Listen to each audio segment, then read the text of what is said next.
Kanchipuram Aditya TRP பயிற்சி மையத்தின் சார்பாக நம்ம இதுவரையிலையும் 6 யூனிட்டு நம்ம போட்டிருக்கோம் வீடியோவா. முதல் யூனிட்டு, 2வது யூனிட்டு, 3வது யூனிட்டு, 4வது யூனிட்டு, அதுக்கப்புறம் 9வது யூனிட்டு, 10வது யூனிட்டு, 6வது யூனிட்டுன்னு சொல்லிட்டு கிட்டத்தட்ட 6 யூனிட் போட்டிருக்கோம். இன்னைக்கு 7வது யூனிட்டா 5வது யூனிட்டை பார்க்க போகிறோம். அதாவது வரலாறு டிஆர்பி பாடத்தில் குறிப்பாக 5வது யூனிட் என்பது ஒரு முக்கியமான யூனிட்டு.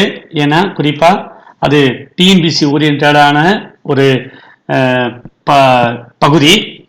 இந்த 5வது யூனிட்லேருந்து கிட்டத்தட்ட 12 கேள்விகள் வந்து கேட்குறாங்க ஒவ்வொரு டிஆர்பிலையும். இதில் கிட்டத்தட்ட 7 கேள்விகள் வந்து அனைவராலும் அட்டன் பண்ணக்கூடியதாக இருக்கும். மீதி இருக்கிற 5 to 6 கேள்விகள் வந்து பார்த்தீங்கன்னா கொஞ்சம் டிஃபிகல்ட்டானதாக இருக்கும். ஏன்னா அது குரூப் 1, குரூப் 2, இது மாதிரி சிவில் சர்வீஸ், இது மாதிரி ஓரியன்டாக இருக்கிற கேள்வி கூட இந்த 5வது யூனிட்ல எடுத்துன்னு வந்து கேட்கலாம், நேஷனல் மூவ்மெண்ட்டு அப்படின்ற யூனிட்லேருந்து. அதனால இந்த 5வது யூனிட்ல கேட்கக்கூடிய அந்த 12 கேள்விகளுக்கும் இந்த வீடியோ மூலமாக கண்டிப்பாக நீங்கள் கூடுதலாக 2 மார்க் எடுக்கிறதுக்கான வாய்ப்புகள் இருக்கும். அந்த மாதிரி தான் நாங்கள் இந்த 5வது யூனிட்டை வந்து ப்ராப்பராக ரெடி பண்ணியிருக்கோம். இந்த 5வது யூனிட்ல பெரும்புரட்சி, 19ஆம் நூற்றாண்டில் ஏற்பட்ட சமூக சீர்திருத்த இயக்கங்கள், அதுக்கப்புறம் தேசிய இயக்கம் நேஷனல் மூவ்மெண்ட், விடுதலை போராட்டத்தில் நேஷனல் மூவ்மெண்ட், கான்ஸ்டியூஷன் டெவலப்மெண்ட் 1858 ஆரம்பிச்சு 1947 வரை நடைபெற்ற அந்த அரசியலமைப்புடைய வளர்ச்சியை நம்ம பார்க்குறோம். கடைசியாக கொஸ்டின் பேப்பர்ஸு. ஸோ நம்ம ஆதித்யா டிஆர்பியில் கேட்கப்படுற எல்லா கேள்வியும் வந்து பார்த்தீங்கன்னா 2017க்கு முன்னாடி நேரடி வினாக்களாக இருந்தது.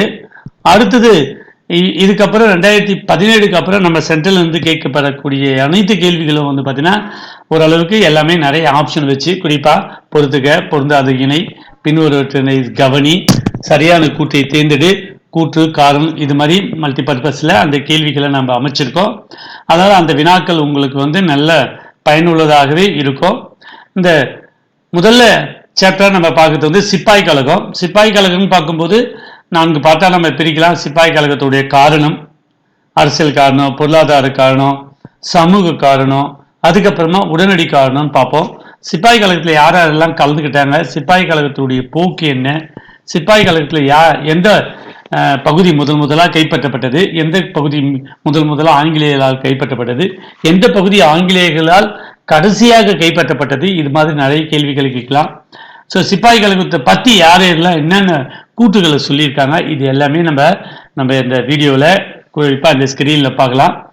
ஒவ்வொருத்தரும் கூறிய கூற்றுகள், அதாவது வீர சவார்கர் என்ன சொல்லியிருக்காரு, ஆர்சி மஜும்தார் என்ன சொல்லியிருக்காரு, அசோக் மேத்தா என்ன சொல்லியிருக்காரு, மேட்லி என்ன சொல்லியிருக்காரு, எலன் பரோக் என்ன சொல்லியிருக்காரு, Vincent Smith, S N Beard, Disraeli, Hume, Outram, இது மாதிரி எல்லாருமே என்ன சொல்லியிருக்காங்கன்னு சொல்லிட்டு அவங்களுடைய கூட்டு கூட சில நேரங்களில் டிஆர்பியில் அந்த 2012 டிஆர்பியில் கேட்டிருக்காங்க. ஸோ இந்த 1857 புரட்சி பற்றி நிறைய பேர் புத்தகங்களை எழுதியிருக்காங்க. வீர சவார்கர், மஜும்தார், காரல் மார்க்ஸ், அதுக்கப்புறமா ஜே.கே. காரு. இது போன டிஆர்பியில் இந்த கேள்வி கண்டிப்பாக இருந்தது. போன டிஆர்பியில் இந்த கேள்வி இருந்தது, பார்த்துங்க. இந்த 1857 சிப்பாய் கழகத்தை பற்றி யாரெல்லாம் புத்தகம் எழுதுனாங்கன்னு சொல்லிட்டு, அதுக்கப்புறமா இந்த புரட்சியின் போது யார் கவர்னர் ஜெனரலாக இருந்தாங்க, யார் இங்கிலாந்துடைய பிரைம் மினிஸ்டராக இருந்தாங்க, அதையும் கொடுத்துருக்கோம். அதுக்கு அடுத்தது இதனுடைய அரசியல் காரணங்கள் என்ன, ஸோ இந்தியா முழுவதும் நடைபெற்ற அரசியல் காரணங்கள்லாம் என்ன அப்படின்னு நம்ம பார்த்துருக்கோம். ஸோ அதுவும் கொடுத்துருக்காங்க. இந்த 1801 ஆரம்பித்து 1806, 1824 பராக்பூர் கட்சி, 1844, அதுக்கப்புறம் 1949 அப்படின்னு சொல்லிட்டு காலகட்டங்களில் நடந்ததை நம்ம பார்க்குறோம். அதுக்கு அடுத்தது இந்த முதலாக இந்த போராட்டத்தில் கலந்துங்களுக்கான பாட்டை நம்ம கொடுத்துருக்கோம். இந்த அரசியல் காரணமாக ஏன் வந்து நிறைய பேர் இந்த போராட்டத்தில் கலந்துக்கிட்டாங்க, குறிப்பாக வந்து பார்த்தீங்கன்னா அரசியல் சார்பான புரட்சியாகவே இது காணப்படுது. குறிப்பாக அந்த ஜமீன்தார்கள், அரசர்கள், சிற்றரசர்கள் அப்படின்னு சொல்லிட்டு அதுக்கான காரணங்களையும் நம்ம கொடுத்துருக்கோம். அதாவது மராட்டியர்கள் வந்து ஏன் கலந்துக்கிட்டாங்க, அதுக்கப்புறம் வட இந்திய பகுதிகளில் முஸ்லீம்கள் ஏன் கலந்துக்கிட்டாங்க, டலோசி பிரபு வாரிசு கொள்கை எந்த அளவுக்கு அவங்கள பாதித்தது, நானா சாஹிப்புக்கு ஓய்வூதியம் கட் பண்ணுது, முகலாய அரசருக்கு பகதூர் ஷா பாட்ஷா அல்லது பகதூர் ஷா என்ற பட்டம், முகலாய பேரரசு என்ற பட்டம் எப்படி ஒழிச்சாங்க, அதெல்லாம் அதுவும் ஒரு காரணமாக இருந்தது. செங்கோட்டையிலிருந்து குத்தாப் என்னும் இடத்திற்கு குடியமர்த்தப்பட்ட இரண்டாம் பகதூர் ஷா ஜான்சி ராணி லட்சுமி பாய் தத்தெடுப்பு உரிமை மறுக்கப்பட்டது. அதுக்கப்புறம் அயோத்தி நவாப் வச்சுக்குள்ள அப்போ பதவியிலிருந்து நீக்கி அந்த பகுதியை இணைச்சிட்டாங்க. இது மாதிரி ஒவ்வொருத்துக்கும் ஒவ்வொரு ரீசனாக இருந்திருக்கிறத பார்க்குறோம். குறிப்பாக இந்த சிப்பாய்க்கால் நடைபெற்றதுக்கு காரணமாக பெண்டிங்கு, துணைப்படை திட்டம், வாரிசு எழுப்பு கொள்கை, ஆக்லாந்து பிரபுடி ஆக்கிரமிப்பு கொள்கை எல்லாமே கொடுத்துருக்கோம். இது உங்களுக்கு இந்த கால வரிசையில் ஈஸியாக பார்க்கறதுக்கான வாய்ப்பு இருக்கும். பொருளாதார காரணங்களும் கொடுத்துருக்கோம். பண்ணை முறையிலிருந்து ஆரம்பித்து புதிய நிலவரி கொள்கை, பதவி உயர்வு தடுத்தல், இது மாதிரி. அதே மாதிரி பஞ்சத்தின் போது எதுவுமே செய்யாத எல்லாமே சமூக காரணம் கொடுத்துருக்கோம், சமய காரணம் கொடுத்துருக்கோம்,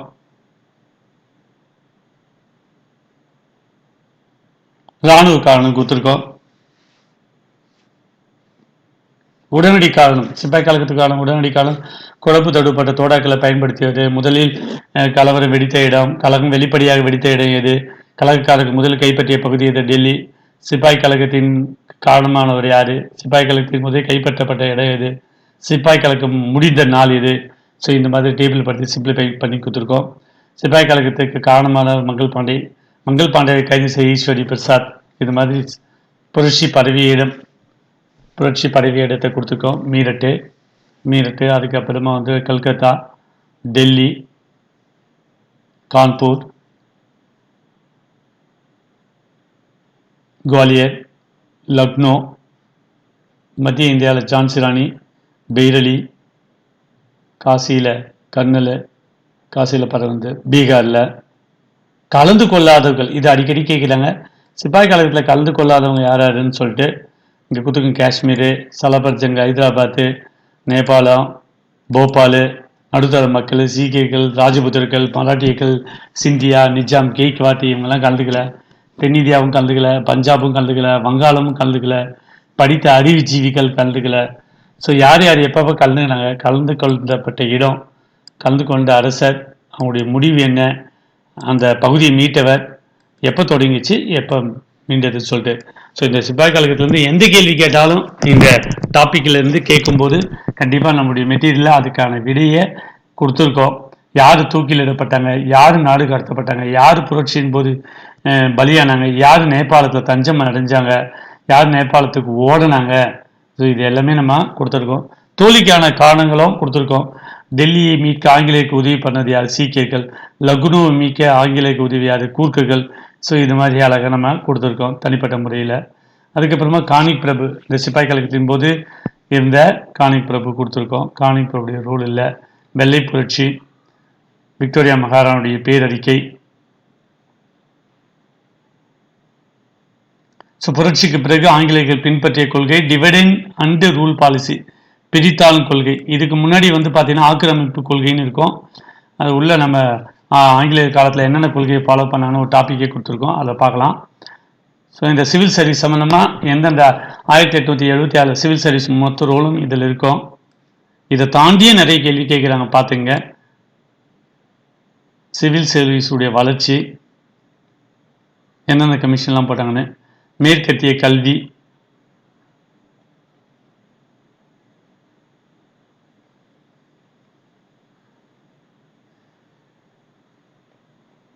பெண்கள் வளர்ச்சி, சதி ஒழிப்பு, விதவை மறுமண சட்டம், பெண்களுடைய வளர்ச்சியை டாப்பிக்காகவே போட்டிருக்கோம்.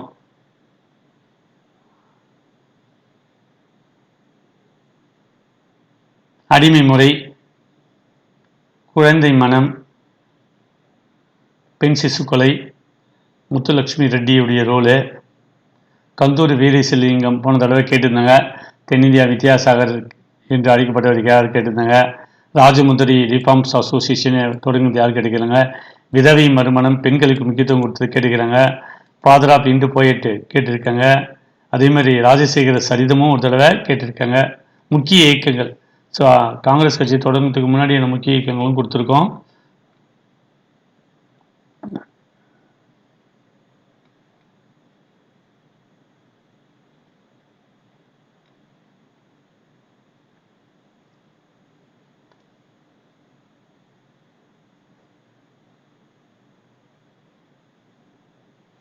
விவசாயிகள் போராட்டம் அடிக்கடி கேட்குறாங்க. இதை சாந்தலர் கழகம் எங்கே நடைபெற்றது, இண்டிகோ கழகம் எங்கே நடைபெற்றது, யார் தலைமையேற்றாங்க, மராட்டா கிளர்ச்சி எப்போ நடைபெற்றது, சாம்பிரான் கிளர்ச்சி, மாப்ளா கிளர்ச்சி, கிசான் சபாக்கள், இந்தியாவில் ஏற்பட்ட கிசான் சபாக்கள், ஏகா ஒற்றுமை, கூர்கர் இயக்கம், வாகாபி இயக்கம் கூட அடிக்கடி கேட்ட கேள்வி இது. ட்ரைபல் மூமெண்ட், பழங்குடியினருடைய போராட்டங்கள், அவங்களுடைய இயக்கம்னா என்ன, தனிப்பட்ட முறையில் கொடுத்துருக்கோம். கண்டிப்பாக இதிலிருந்து ஒரு கேள்வி அடிக்கடி விவசாயிகள் போராட்டத்திலிருந்தோ பழங்குடியினுடைய போராட்டத்திலிருந்து ஒரு கேள்வி கேட்குறாங்க. நீங்கள் ஒவ்வொரு டிஆர்பி கொஸ்டின் பேப்பரையும் எடுத்து பாருங்கள், இந்த டாப்பிக்லேருந்து கண்டிப்பாக ஒரு கேள்வி வருது.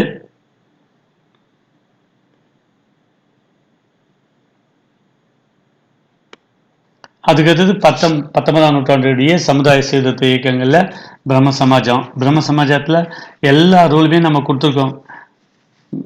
ராஜாராம் மோகன் ராயருடைய டாப்பிக்லேருந்து எல்லா அவருடைய கொள்கை, அவர் எதிர்த்தது என்ன, ஆதரித்தது என்ன, தொடங்கிய இதழ் என்ன, எழுதிய நூல்கள் என்ன, ஸோ அவர் யார் இங்கிலாந்துக்கு அமிச்சாங்க, இங்கிலாந்துக்கு எப்படி சப்போர்ட்டடாக இருந்தார், அங்கே என்ன இயக்கம் தொடங்கினார், அவருக்கு பிறகு எப்படி பிரம்ம சமாஜம் உடைஞ்சது, அதுக்கப்புறமா அந்த பிரம்ம சமாஜத்துக்கு ரெண்டாக உடைஞ்சது பிரார்த்தன சமாஜம் ஒன்று, ஆதி பிரம்ம சமாஜம், அதுக்கு தலைமை தாங்க யார், எல்லாமே நம்ம கொடுத்துருக்கோம். தென்னிந்தியா பிரம்ம சமாஜத்தை நிறுவியவர் யார், திருப்தி நாயுடுவும் கொடுத்துருக்கோம். பிரார்த்தன சமாஜம் எம்ஜி ராணடே, தத்துவபோதினி சபா, கேசவ சந்தேசன்,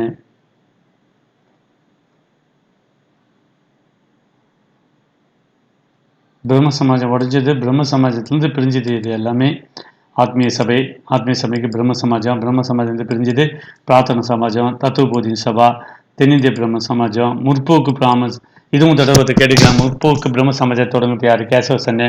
சாதாரண பிரம்ம சமாஜம் ஆனந்த மோகன் போஸ். ஸோ இவர் தான் முதல்ல பாரிஸ்டர், இந்தியாவிலேயே முதல் பாரிஸ்டர்னு கேட்டால் இந்த ஆனந்த மோகன் போஸ் தான். அதே மாதிரி ஆரிய சமாஜம் குறிப்பாக விவேகானந்தருடைய எல்லா ரோலுமே சரஸ்வதி தயானந்த சரஸ்வதியுடைய எல்லா ரோலுமே கொடுத்துருக்கோம். அவருடைய தத்துவங்களை எதிர்த்தது, ஆதரித்தது, எழுதிய நூல்கள், அவருடைய சுத்தி இயக்கம், அதுபோல் பிரம்மஞான சபை அன்னிபெசன்ட் இதுலேயும் இருக்கும். அவர் சுதந்திர போராட்டத்தினுடைய நிகழ்வுகளும் இருக்கும். நல்லா பார்த்துங்க.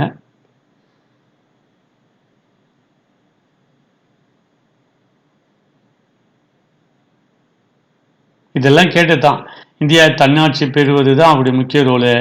பழங்கால சிந்தனைகள் கவனம் செலுத்தது அவங்களுடைய ரோலு. வன்முறையை தூண்டிவிட்டு மக்களை குற்றவாளியாக்கிறார் காந்தியை பற்றி சொன்னது அவங்க தான். அதாவது தேசிய கொடியில் பச்சையும் சிவப்பு நிறத்தையும் சேர்த்தது அவங்க தான். இதையும் ஒரு தடவை கேட்டிருக்காங்க.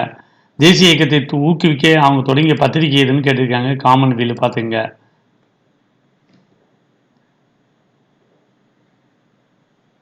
தன்னாட்சி இயக்கத்துடைய ரோல் கொடுத்துருக்கோம். இதை ஏற்கனவே கேட்டது தான். இந்து மதம் இல்லை என்றால் இந்தியா இல்லை ஒரு தடவை கேட்டது. பகவத்கீதை ஆங்கிலத்தை மொழிபெயர்த்தவங்களது ஒரு தடவை கேட்டிருக்காங்க.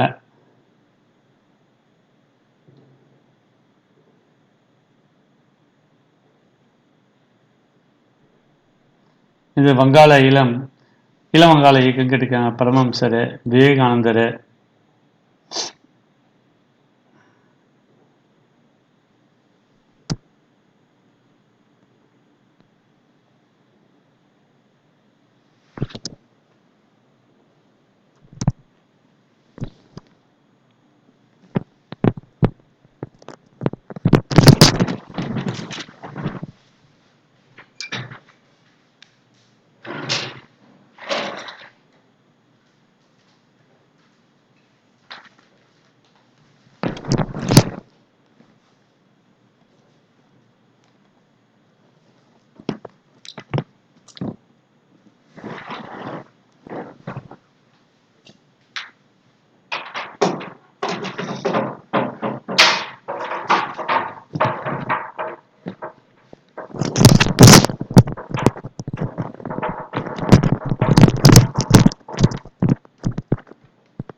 வைகுந்த சுவாமிகளை,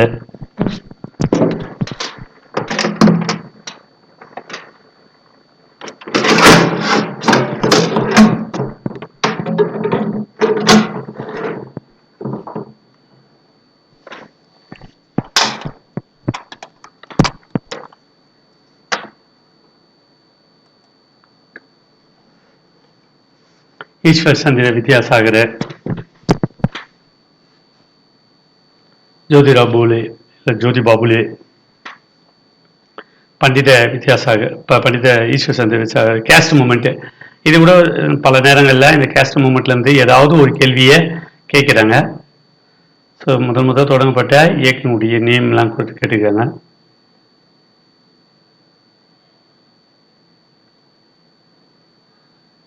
நாராயணகுரு, சீக்கிய இயக்கம். ஸோ தேசிய இயக்கங்கள் அந்த இயர் வயசு கொடுத்துருக்கோம், கரெக்டாக எது முதல்ல தொடங்குது அப்படின்னு சொல்லிட்டு.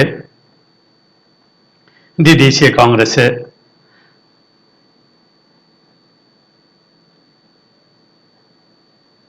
ஏஹோ யூமே அவருடைய நோக்கம்னா சுதேசி இயக்கம், மிதவாதிகளுடைய சாதனைகள், எஸ்என் பானர்ஜி அவருடைய ரோல் என்ன, தாதாபாய் நவ்ரோஜியுடைய ரோல் என்ன, இது எல்லாமே கண்டிப்பாக நீங்கள் எப்போ வாங்கி படித்தாலும் உங்களுக்கு யூஸ்ஃபுல்லாகவே இருக்கும்.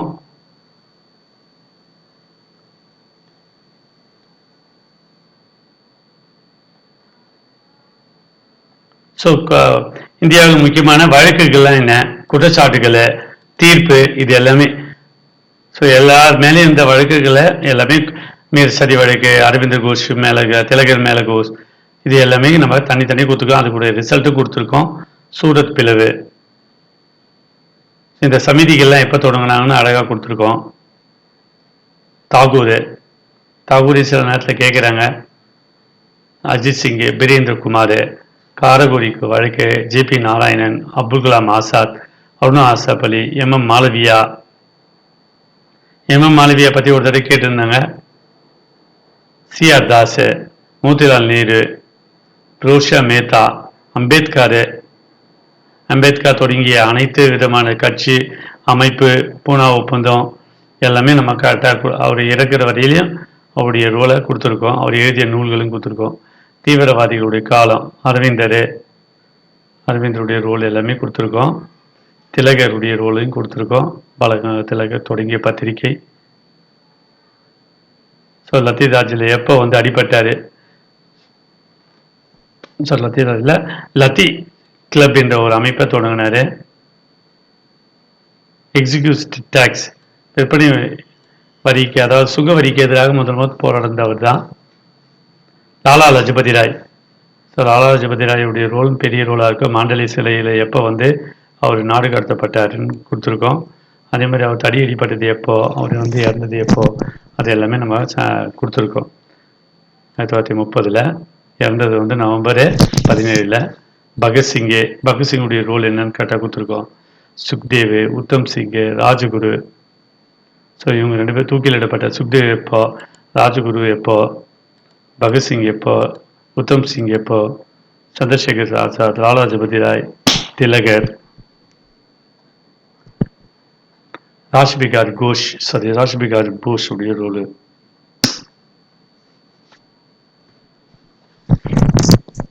முக்கியமான வழக்குகளோ சந்திரசேகர் ஆசாத், அபினவ் பாரத், அனுசீலன் சமீது, இதெல்லாம் போன டிஆர்பியிலே கேட்டிருக்காங்க. இந்த அமைப்புகளில் அது எல்லாமே வெளிநாடுகளில் நோட்டபிள் ரெவல்யூஷனரி, முக்கியமான ரெவல்யூஷனரி புரட்சிவாதிகளுடைய பர்த்து, டெத்து, ஆக்டிவிட்டி, அவங்க என்னுடைய நிகழ்ச்சி என்ன அப்படின்னு சொல்லிட்டு. இப்போ எக்ஸாம்பிள் குதிராம் போஸ்னா முசாபர் கில்லிங் வழக்கு, சந்திரசேகர் ஆசாத் தான் காரகுடி வழக்கு, ராம்பிலாஸ் பாஸ்வால் பிஸ்வால்னா காரகுடி வழக்கு, பகத்சிங்னா மத்திய பாராளுமன்றத்து மீது குண்டு வீச்ச வழக்கு, உத்தம் சிங்னா அந்த காக்சன் நாளில் இவர் டயரை சுட்டு கொண்டது, வாஞ்சிநாதன்னா ஆஷ்துரை. ஸோ இது மாதிரி கொடுத்துருக்கோம் நம்ம. ஆசப்துல்லா கான காரகுடி வழக்கில் சம்மந்தப்பட்டவங்க யார் யார், டெக்கான் ரெபலியனில் இருந்தது. ஸோ ஜாக்சன் கொலை வழக்கில் மற்றவங்க யார், இது எல்லாமே கொடுத்துருக்காங்க. இங்கிலீஷில் இருந்தாலும் ஆனால் யூஸ்ஃபுல்லான ஒரு மெட்டீரியல் இது. யாருமே இதை மறுத்துட்டு தமிழில் மட்டும் படிக்கிறதுக்காக இதை விட்டுடாதீங்க. கண்டிப்பாக இது உங்களுக்கு புரிகிற மெட்டீரியல் தான். பகத்சிங்குடைய ரோலு, சந்திரசேகர் ஆசாத், இது தனி இங்கிலீஷில் இருந்தாலும் கொடுத்துருக்கோம், பார்த்துங்க.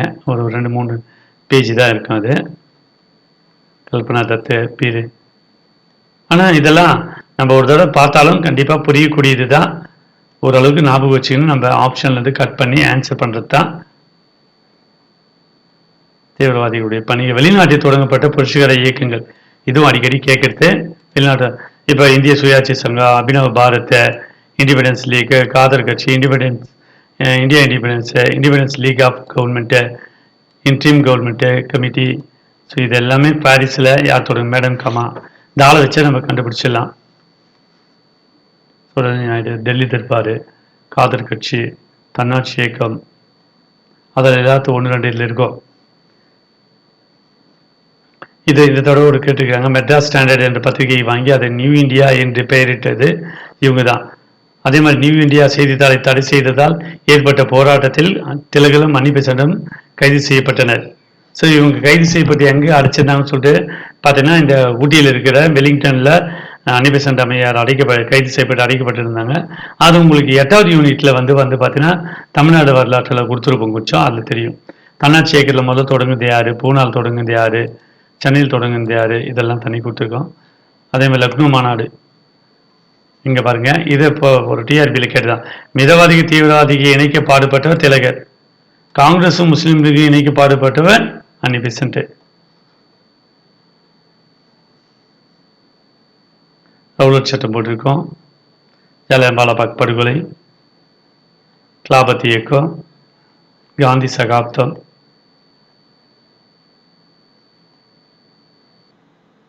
சாம்பிரான் சத்தியாகிரகம். 4 சத்தியாகிரகத்தை கரெக்டாக கொடுத்துருக்கோம். சாம்பிரானு, கேதா, அகமதாபில் சொல்லிட்டோம், பதோலி சத்தியாகிரகம். ஸோ இங்கேயே அது தனிப்பட்ட முறையில் கொடுத்துருக்கோம் பாருங்கள் டேபிளாக. ட்ரேட் யூனியன், இந்தியாவில் தொடங்கப்பட்ட வணிக ரீதியான அமைப்புகள் கொடுத்துருக்கோம். ஸோ இந்த எம்என் ராய் கம்யூனிஸ்ட் கட்சி தொடங்குறது கேட்டிருக்காங்க. N M Joshi Indian union of federation தொடங்குறது போட்டுக்கிறாங்க. ஐஎன்டிசியை தொடங்குறது யார், லாலா லஜபதி ராய், இது ஒரு தடவை டிஆர்பியில் கேட்டுக்கிறாங்க. ஒத்துழையாமை இயக்கம், ஒத்துழையாமை இயக்கத்துடைய 3 கட்ட போராட்டமும் அழகாக கொடுத்துருவோம் நம்ம. முதல் கட்டம், 2வது கட்டம், 3வது கட்டம்னு சொல்லிட்டு, 3வது கட்டம் தான் வரிகோடா இயக்கம்னு சொல்லிட்டு. சௌரி சௌரா நிகழ்ச்சி, சௌரி சௌரா இப்போ காந்தி எப்போ கைது செய்யப்பட்டு எத்தனை ஆண்டுக்கு ஜெயிலில் இருந்தார், இதெல்லாம் கொடுத்துருக்கோம். அவர் கூட யாரெல்லாம் கைது செய்யப்பட்டாங்க, அவங்க எல்லாம் எங்கே இருந்தாங்க, அதுவும் கொடுத்துருக்கோம். சுயராஜ்ய கட்சி, மோதிலால் நேரு அறிக்கை, சைமன் கமிஷனில் இந்த மெம்பர்ஸ் கூட நம்ம இங்கிலீஷ்லேருந்து எடுத்து போட்டிருக்கோம். ஏன்னா பல நேரங்களில் கேட்கக்கூடியது இது. சைமன் கமிஷன் எங்கெங்கெல்லாம் போச்சு, யார் யாரெல்லாம் வந்து பம்பாயில் யார் தலைமையேற்றது, கல்கத்தாவில், சென்னையில், பஞ்சாபில், இதெல்லாம் கொடுத்துருக்கோம். இதுவும் கேட்கக்கூடியது தான். முழு சுதந்திரம், ஒட்டமேசை மாநாடுகள், 3 மாநாட்டிலையும் கலந்துக்கிட்டார் யார், முதல் மாநாட்டில் கலந்துக்கிட்டு யார், காந்தி எந்த மாநாட்டில் கலந்துக்கினார், அதெல்லாம் கொடுத்துருக்கோம். ஒட்டமேசை மாநாட்டில் கலந்துக்கிட்டு பேர் கூட சில நேரத்தில் கேட்குறாங்க. ஸோ ஒட்டமேசை மாநாட்டுக்கு அப்புறம் இந்த சட்டமறுப்பு இயக்கம், தண்டி யாத்திரை, கர்நாடகாவில் யார் தலைமையேற்றது, கேரளாவில் யார் தலைமையேற்றது, சென்னையில் யார் தலைமையேற்றது, பஞ்சாபில் யார் தலைமையேற்றது, உப்பு சத்தியாகிரகம்லாம் கூட பஞ்சாபில் தலைமை ஏற்றுக்கிறாங்க. குஜராத்தில் யார் தலைமை ஏற்றது,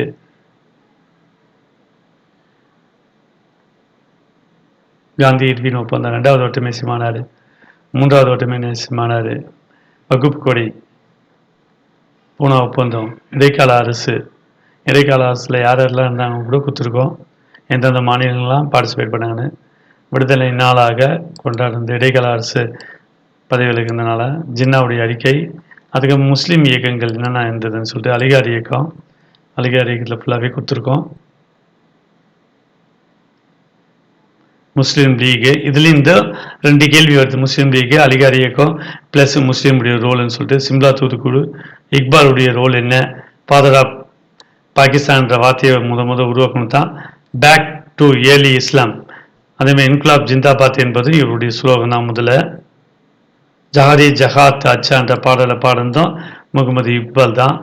ரஹ்மத் அலி, பாகிஸ்தானுடைய வரைபடத்தை வரைஞ்சது இந்த ரஹ்மது அலி தான். அதுக்கப்புறம் முதலியா ஸ்பிரிட் ஆஃப், அதாவது பாகிஸ்தான்ற இரு நாட்டு கொள்கை வகுத்தது இவர் தான். இது அடிக்கடி கேட்குறது திங்கிங் கிவிங் டே அப்படின்னு சொல்லிட்டு. அதே மாதிரி டைரக்ஷன் ஆக்ஷன் டே, இது 2த்தையும் ஞாபகம் வச்சுங்க. இது 39 பதவி விலகுன்றதுனால இது 46ல் 2வது முறை காங்கிரஸ் கட்சி பதவி விலகுந்து கொண்டாடுறது. முஸ்லீமுடைய முக்கியமான ரோலில் என்னென்ன இயக்கங்கள் இருந்து அதை எல்லாமே கொடுத்துருக்கோம். பாகிஸ்தான் டிமாண்டு முதல் கூறியது ரஹ்மத் அலி தான். ஆனால் அதை நிறைவேற்றியது யாருன்னா 1940 மார்ச் 24 லாகூர் மாநாட்டில் முகமது அலி ஜின்னா தனிநாடு கோரிக்கை, ஆகஸ்ட் கொடை, தனிநபர் சத்தியாகிரகம், கிரிப்ஸ் தூதுக்குழு, வெள்ளையனை வெளியேறும். இது மிகப்பெரிய ரோலு. இது முழுமையாக படிக்கலாம் யார் எங்கெங்கெல்லாம் போகிறாங்கன்னு சொல்லிட்டு. சுபாஷ் சந்திர போஸுடைய ரோல் என்ன, நிறையவே சுபாஷ் சந்திர போஸ் பற்றி கவர் பண்ணியிருக்கோம்.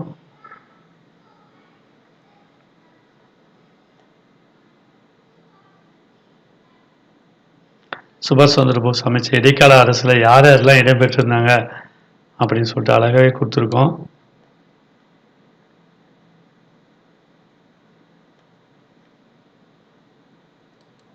ராஜ் பிகாரி போஸ் இந்திய விடுதலை கழகத்தை அமைத்த இடம் டோக்கியோ. இந்திய விடுதலை கழகம் இந்தியாவில் அமைந்த இடம் இந்தியர் யாருன்னு பார்த்தா மன்மோகன் சிங், அவர் தான் தளபதினு சொல்லுவாங்க. ஆசாத் இந்து பௌசன் எப்போ தொடங்கினாங்க, இந்திய விடுதலை சங்கம் நேதாஜி எப்போ ஒப்படைச்சாங்க சிங்கப்பூரில், ஐஎன்ஓடைய ஹெட் குவார்ட்டர்ஸ் எது, முதல் ஹெட் குவார்ட்டர்ஸ் எது, ரெண்டாவது ஹெட் குவார்ட்டர்ஸ் எது, அதே ப்ரீ இந்தியா லீக் எங்கே அமைச்சார், பெர்லின்லேயும் சிங்கப்பூர்லேயும். ஸோ இந்தியாவில் ஐஎன்இ எதுவரை முன்னேறியது, கோகிபால். இப்போ இந்தியாவில் ஐஎன்இ எந்த இடத்துல சுதேச அரசு அமைச்சது, அந்தமான் நிக்கோபார், அது எல்லாமே கொடுத்துருக்கோம். ராஜாஜி திட்டம், தேசாய் அலிகான் ஒப்பந்தம், வேவல் திட்டம், சிம்லா மாநாடு, ஐஎன்டிஎல், அமைச்சரவை தூக்கு 46, இடைக்கால அரசில் யார் யாரெல்லாம் ஜாயின் பண்ணாங்க அப்படின்னு கொடுத்துருக்கோம். முஸ்லீம் லீக்கும் ஜாயின் பண்ணது கொடுத்துருக்கோம். முஸ்லீம் லீக் எப்போ ஜாயின் பண்ணுது அப்படின்னு கூட இடைக்கால அரசில் பார்த்தீங்கன்னா அக்டோபர் 24 ஜாயின் பண்ணதை பார்க்குறோம். ஏன்னா செப்டம்பர்லேயே இடைக்கால அரசு அமைஞ்சது, அதுக்கப்புறம் ஒரு மாதம் பற்றி தான் முஸ்லீம் லீக் இணைந்ததை பார்க்குறோம். வெள்ளைக்கழகம்னு சொல்லுவாங்க, நேரடி நடவடிக்கையினால். ஸோ சுதந்திரத்தை யார் யார் கையெழுத்து போட்டாங்க என்னுடைய இவ்வளோ அழகாக கொடுத்துருக்கோம் பார்த்துங்க. பாராளுமன்றத்தில் காமன்வெல்த்தில் எப்போ இது வச்சு, லார்ட்ஸில் எப்போ ஒப்பந்தம் ஆச்சு, இங்கிலீஷ் பிரதமர் எப்போ கையெழுத்து போட்டார், மன்னர் எப்போ கையெழுத்து போட்டார், மவுண்ட்பேட்டன் பிரபு எப்போ பொறுப்பேற்றார், ஆங்கில துருப்புகள் எப்போ இந்தியா விட்டு வெளியேறியது, ராஜாஜி எப்போ பொறுப்பேற்றார். ஸோ எல்லாமே இயரு, டேட்டு, மந்தோட கிளியராக சூப்பராக கொடுத்துருக்கோம். பால்கன் குழு, ட்ரிபியூனல் இரண்டுத்தையும் பிரிக்கிறதுக்காக அலிகார் திட்டம், சர் அப்துல் அருண் திட்டம், ஷா நவாப் கான் திட்டம், டிக்கி போர்டு திட்டம் அல்லது மவுண்ட்பேட்டன் திட்டம், இது எல்லாமே தனி கொடுத்துருக்கோம். இதெல்லாம் அக்னி கோத்திரி, அதுக்கப்புறம் பார்த்தீங்கன்னா பித்தியோகுருக்கு தர்பனு, மஜும்தாரு. ஸோ இந்த மாதிரி நல்ல ஸ்டாண்டர்டான புக்கில் இருந்து தான் எடுத்து எந்த டேட்டும் மந்த்தும் மிஸ் ஆகக்கூடாது ஒரே மோட்டிவில் கொடுத்துருக்கோம். அதனால் உங்களுக்கு ரொம்ப யூஸ்ஃபுல்லாகவே இருக்கும் இந்த யூனிட்டு. இந்தியாவில் ஏற்பட்ட முக்கிய கமிட்டிகளை தனியாக கொடுத்துருக்கோம். அதுக்கப்புறமா இந்தியாவில் வைஸ்ராயாலாம் யார் போட்டு போயிட்டாங்க, அவங்களுடைய காலத்தில் என்னென்ன ஈவெண்ட் நடந்தது, எல்ஜின் பிரபு, லாரன்ஸ் பிரபுடைய காலம், மேயோ பிரபு, இது மாதிரி கண்டிப்பாக எந்த ஒரு டிஆர்பி மெட்டீரியலும் இருக்கிறதுக்கான வாய்ப்புகளே இல்லை. ஏன்னா அந்த அளவுக்கு திறமையான மெட்டீரியலை நாங்கள் உருவாக்கியிருக்கோம். ரிப்பன் பிரபுடைய ரோல் என்ன, நாளைக்கு ஏதாவது ஒரு போட்டித் தேர்வில் ஒருத்தர் பற்றி ஒரு வைஸ்ராயோ அல்லது கவர்னர் ஜெனரலை பற்றி கேட்கும்போது அதுக்கான மெட்டீரியலை நம்ம புத்தகத்திலிருந்து எடுத்து பார்க்கலாம். பஞ்ச நிவாரண குழுக்கள் எத்தனை அமைச்சாங்க, அதுக்கு யாரெல்லாம் தலைமை தாங்கினாங்கன்னு கொடுத்துருக்கோம். டர்பின் பிரபு, லுசின்டன் பிரபு, எல்ஜினு, கர்சன் காலத்தில் நடைபெற்ற முக்கிய இதுவை எல்லாம் கர்சன் பிரபு பாருங்கள். பொருளாதார திட்டம், வேளாண்மை, பஞ்ச நிவாரண கொள்கை, இராணுவ திட்டம், சீர்திருத்தம், கல்வி, காவல்துறை, சிஐடி டிபார்ட்மெண்ட் கொண்டு வந்து தொல்பொருள் துறை, ஆர்கியாலஜிக்கல், மற்றவை. ஸோ வங்க பிரிவினை கசப்பில் தான் நடந்தது. கிழக்கு வங்காளத்தை எப்படி பிடிச்சாரு, மேற்கு வங்காளத்தை எப்படி பிடிச்சாரு, அதர்ஸ். ஸோ மின்டோ பிரபு, ஆர்டிஜி பிரபு, மாண்டெக் செமிஸ்போர்ட் பிரபு, ரீஸ் பிரபு,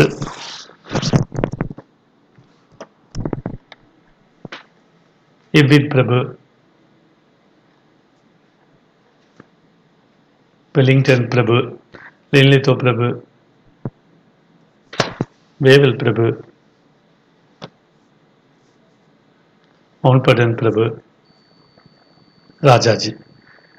அதுக்கப்புறம் 1857ஆம் ஆண்டு சட்ட வளர்ச்சி, ஒடுங்குமுறை சட்டம். பாருங்கள், ஒடுங்குமுறை சட்டத்தில் எந்த கேள்வி கேட்டாலும் ஓரளவுக்கு சொல்லக்கூடிய போர்ட் ஆஃப் டைரக்டர் காஸ்டிங் ஓட்டு எப்போ அமைக்கப்பட்டது, எத்தனை பேர் இருந்தாங்க, யார் அதில் இருந்த 4 பேர் என்ன, இதுவும் ஒரு தடவை கேட்டாங்க. 24 பேருக்கு அமைக்கப்பட்டது. அதில் 4 பேர் முக்கிய உறுப்பினராக இருந்தாங்க. அந்த 4 பேர் தலைமை ஆளுநருக்கு யாராக இருந்ததுன்னு அழகாக கொடுத்துருக்கோம் பாருங்கள். இந்த 4 பேர் தான் தலைமை ஆளுநர் குழுவில் யாராக இருந்தாங்க. பிரான்சிஸு, ரிச்சர்டு, பார்பலு, ஜார்ஜ் கிளவரி. அவருடைய பதவிக்காலம், பிட் இந்திய சட்டம், பட்டை சட்டங்கள், முதல் பட்டை சட்டம், 2வது பட்டை சட்டம், 53ஆம் ஆண்டு பட்டை சட்டம், 1850ஆம் ஆண்டு இந்திய அரசு சட்டம், கவுன்சில் சட்டம். கவுன்சில் சட்டத்தின் மூலமாக யார் யாரெல்லாம் இந்தியாவிலேருந்து பதவி ஏற்றாங்க அப்படின்ட்டு கூட கேட்டிருக்காங்க பாரு. கோபிநாத், ராமாராவ். ஒரு தடவை இந்த கேள்வி கேட்டிருந்தாங்க பார்த்துங்க. சங்கர நாயரை கேட்டிருந்தாங்க. தலைமை ஆளுநர் குழுவில் இடம்பெற்ற முதல் இந்திய இந்த சுப்பிரமணிய ஐயர், இதை பாஷ்யம் ஐயர், இவங்கெல்லாம் கேட்டிருந்தாங்க. இந்த அது தனி புத்திருக்கும் பாருங்கள். தலைமை ஆளுநர் குழுவில் இடம்பெற்றிருந்த 1861 இடம்பெற்றிருந்தாங்க. அந்த இடம்பெற்றிருந்தவங்க இந்த சடகோபாலாச்சாரியில் ஒரு தடவை கேட்டிருந்தாங்க பார்த்துங்க. ஸோ அதனால தான் இந்த டாப்பிக்கை நம்ம கொடுத்துருக்கோம். தலைமை ஆளுநர் குழுவில் இடம்பெற்ற இந்தியர்களில் நமக்கு தெரிஞ்சவங்க என்னன்னா அதை நோட் பண்ணிக்கலாம். Council act, Minto Morley, Montagu Chelmsford சட்டம், இரட்டை ஆட்சி கொண்டு வந்த மாண்டேகு செமிஸ்போர்டு சட்டம். அதுக்கப்புறம் மத்திய இரட்டை ஆட்சி கொண்டு வந்த இந்திய அரசு சட்டம், 35ஆம் ஆண்டு சட்டம். தலைமையாளருக்கு உதவி புரிய நம்ம அதிலிருந்து தமிழ் இருந்தது, இங்கிலீஷில் இருந்து தமிழில் போட்டிருக்கோம் பாருங்க. செய்தித்தாள், முக்கியமான செய்தித்தாள்கள் இந்தியாவில்.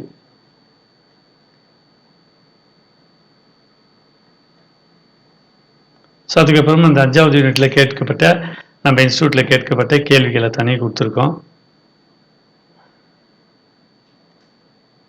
ஸோ ஒவ்வொரு கேள்வியும் ரிலேட்டடானது தான். நீங்கள் அந்த கேள்விக்கான ஆப்ஷனை நீங்கள் கண்டுபிடிச்சா அதுக்கு அடுத்த ஆப்ஷனுக்கான கேள்வியை நீங்களே கிரியேட் பண்ணலாம்.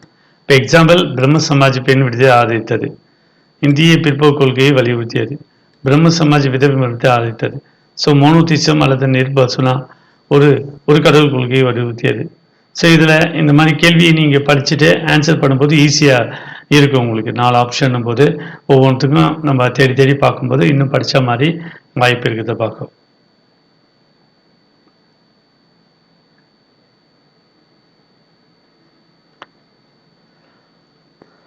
கிட்டத்தட்ட ஒரு 200 கேள்வி கொடுத்துருக்கோம் இந்த 5வது யூனிட்டுக்கு. அதுக்கான ஆன்சர் பின்னாடியே இருக்கும்.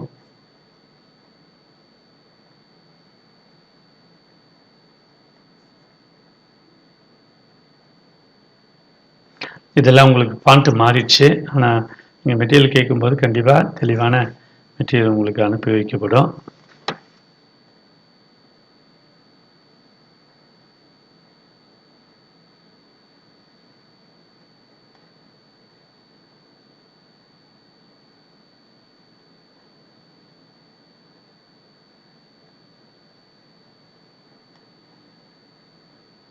இதெல்லாம் 2017க்கு முன்னாடி நம்ம டிஆர்பியில் நேரடியான கேள்விகள் கேட்டு கொஸ்டின் ரெடி பண்ணோம். அந்த கொஸ்டின்ஸ் இதெல்லாம்.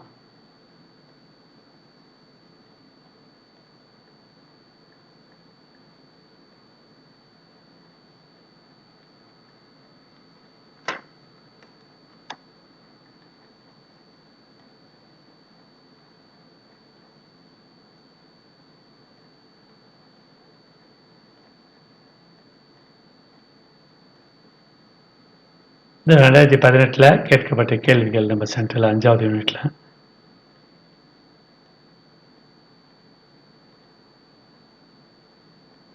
நிறைய ஆப்ஷன் வச்சு கேட்டுருப்போம் நம்ம. ஸோ உங்களுக்கு படிக்கிறதுக்கும் அதை அட்டன் பண்ணுறதுக்கும் அந்த ஈஸியாகவே இருக்கும். நீங்கள் இதுக்கான ஆன்சரை மெட்டீரியலில் தேடினீங்கன்னா இன்னும் பயனுள்ளதாக இருக்கும்.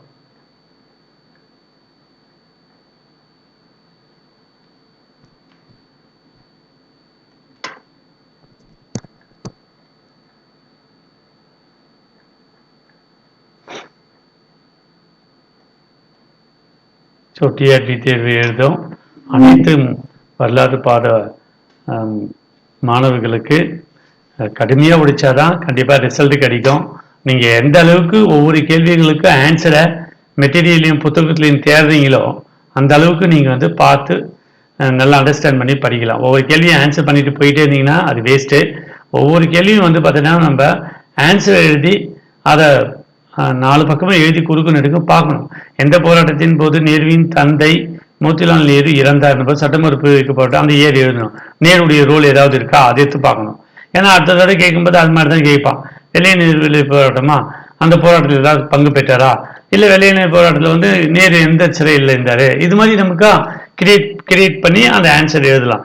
சைமன் போராட்டத்தின் போது நேரு எங்கே இருந்தது நமக்கு இதுக்கு தெரியலனா கூட ஒரு எழுதும்போது அதை ஞாபகப்படுத்துறதுக்கு ஈஸியாக இருக்கும்.